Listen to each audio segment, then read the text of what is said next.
Employee retain பண்றது அப்படின்றது இன்னைக்கு எல்லா கம்பெனிஸ்க்கும் எல்லா இண்டஸ்ட்ரியிலையும் ஒரு மிகப்பெரிய ஒரு சவாலான ஒரு விஷயமா போயிட்டு இருக்கு. எஸ்பெஷலி அந்த ஜென்ஜி ஜென்ரேஷனை சேர்ந்த ஒர்க்கர்ஸை வந்து ரீடைன் பண்றது ரொம்ப சவாலா இருக்கு அப்படின்னு சொல்லி எல்லா ஹெச்ஆர் சொல்றாங்க. அதுக்கு காரணம் என்னன்னு பார்த்தோம் அப்படின்னா, இந்தியா மாதிரி அதிக மக்கள் தொகை கொண்ட ஒரு நாட்டில் 2/3 மக்கள் வந்து 35 வயசு கீழே இருக்கிறவங்களா இருக்காங்க. அதுல பெரும்பாலானவங்க வந்து ஜென்ஜியை சேர்ந்தவங்களா இருக்காங்க. ஜென்ஜின்றது 96ல இருந்து 2012 இந்த பீரியடுக்குள்ள பிறந்த வந்து நம்ம ஜென்ஜின்னு சொல்றோம். அவங்க எல்லாருமே இப்போ கொஞ்சம் ஒர்க்கு வர ஆரம்பிச்சிருக்காங்க. ஸோ அவங்களோட எக்ஸ்பெக்டேஷன் வந்து எப்பவுமே ஃப்ரீடம், ஃபிளெக்சிபிலிட்டி இந்த மாதிரி விஷயங்களை விரும்புறவங்களா இருக்காங்க. கொலாபரேட்டிவ் ஒர்க் என்விரான்மெண்ட்ல ஒர்க் பண்ணக்கூடிய இன்ட்ரெஸ்ட் வந்து அவங்களுக்கு எப்பவுமே இருக்கு. ஸோ இன்னைக்கு வந்து அவங்களுக்கு வந்து பாத்தீங்க அப்படின்னா, முன்னாடி ஜென்ரேஷன்லாம் வாழ்க்கை ஃபுல்லா ஒரே வேலையை செய்வாங்க. ஆனா இப்ப இருக்கிறவங்க வந்து அப்படி கிடையாது.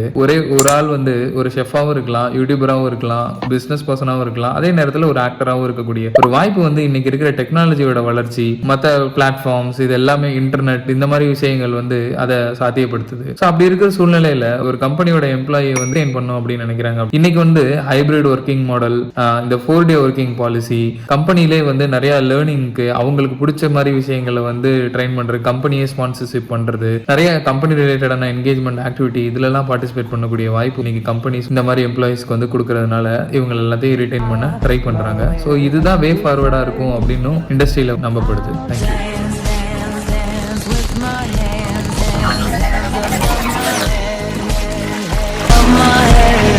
Together, forgive him before he's dead.